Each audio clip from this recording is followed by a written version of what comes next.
So let's start here. I want you to picture a 7-story mansion right in the heart of Manhattan. This wasn't just some rich guy's house. It was the center of Jeffrey Epstein's web. And honestly, the clues to what was really going on inside, well, they were kind of hiding in plain sight, starting the moment you walked up to the front door. Imagine this. You go to the entrance, and you're met with dozens of fake, unblinking eyes just staring back at you. Talk about an unsettling welcome, right? But that was just a little taste of the strangeness that was waiting inside. You step through the door, and right there in the middle of the hall is a sculpture of a bride just hanging from a rope. In his office, there's a stuffed tiger and a first edition of Lolita. It's like every single piece of decor was meant to tell some kind of dark, twisted story. But the most disturbing thing in that house wasn't the art. No, it was the fact that he was watching. There were hidden cameras everywhere, recording all of the powerful guests who would eat there, laugh there, sleep there.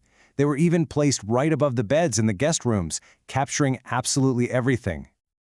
And this photo wall, this really gets to the heart of the mystery.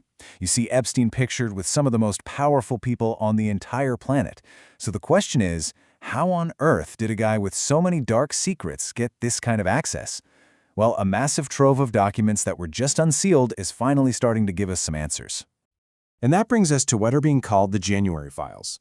The moment these were unsealed, it sent shockwaves around the world because they started to reveal the true, mind-boggling scale of Epstein's network.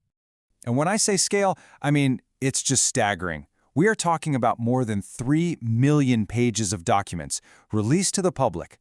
Photos, videos, emails, just a mountain of information. So on January 30th, 2026, the U.S. Justice Department basically dropped this bombshell on the world.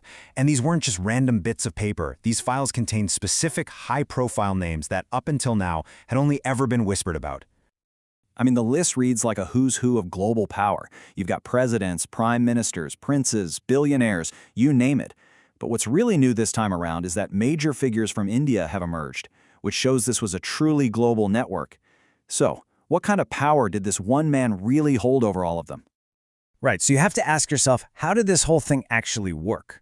Well, the files point to this incredibly sophisticated alleged blackmail operation, and it all centered around that very mansion. And the implications are just enormous. If these allegations are true, it could mean that some of the world's most influential people were completely compromised. You know, testimony from one of his victims, a woman named Maria Farmer, it gives us this really chilling look inside.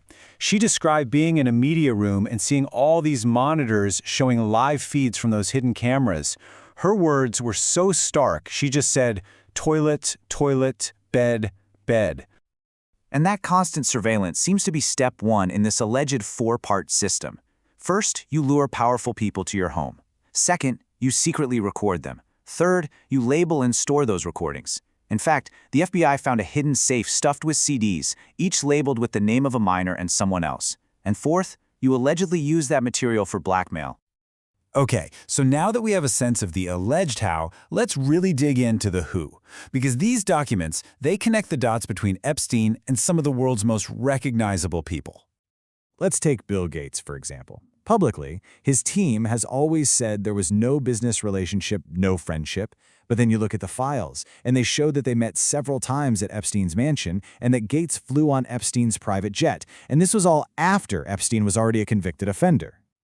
And then there's Elon Musk. Now, this is pretty interesting because he had previously accused Donald Trump of hiding the Epstein files.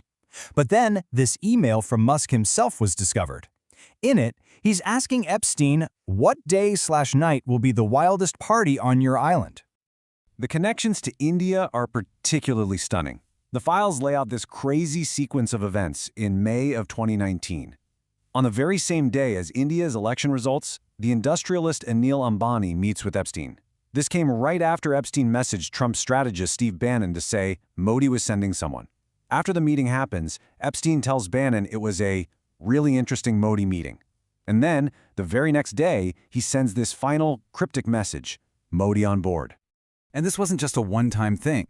There's another message from Ambani to Epstein from back in 2017 that reads, "Leadership would like your help for me to meet Jarrett and Bannon ASAP." And he's talking about Trump's son-in-law and chief strategist. Think about that. An Indian businessman was apparently using a convicted criminal as his go-between to the White House. The documents also bring up the name of Indian minister Hardeep Singh Puri, and they detail 3 meetings at Epstein's home. Now, for his part, Puri has said that these meetings happened before he became a minister in the Indian government, back when he was working for an international institute. But maybe one of the most sensational claims comes from an email written by Epstein himself. In it, he actually boasted that India's Prime Minister Modi took advice for his 2017 visit to Israel, and even added, in all caps, "It worked." I mean, that is a shocking claim of influence over international policy. As you can imagine, the Indian government's response was swift and it was blunt. The Ministry of External Affairs dismissed the whole claim as, and I'm quoting here, "trashy ruminations by a convicted criminal which deserve to be dismissed with the utmost contempt."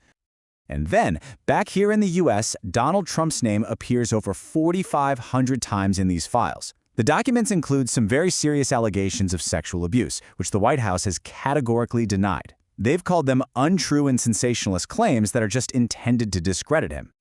So with all of these names, all of this evidence, what's been the result?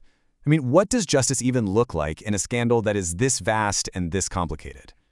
Well, here's the result of all these revelations so far. In a sprawling, global scandal that involves some of the most powerful people in the world, only one person has been jailed: Epstein's associate, Ghislaine Maxwell. Just one. And believe it or not, the story is far from over. Because while millions of documents are now public, it's estimated that about 40% of the files are still unreleased. So you have to wonder, what other secrets could be hiding in there? From a bizarre mansion filled with secrets to an alleged blackmail scheme that seems to have ensnared the global elite, these unsealed files have painted an absolutely astonishing picture. And yet, with so many questions still unanswered and so little real accountability, we're kind of left with this one final, really unsettling thought. Was Jeffrey Epstein just a one-of-a-kind monster? Or was he actually a symptom of a much larger system, one that enables and protects the powerful at any cost?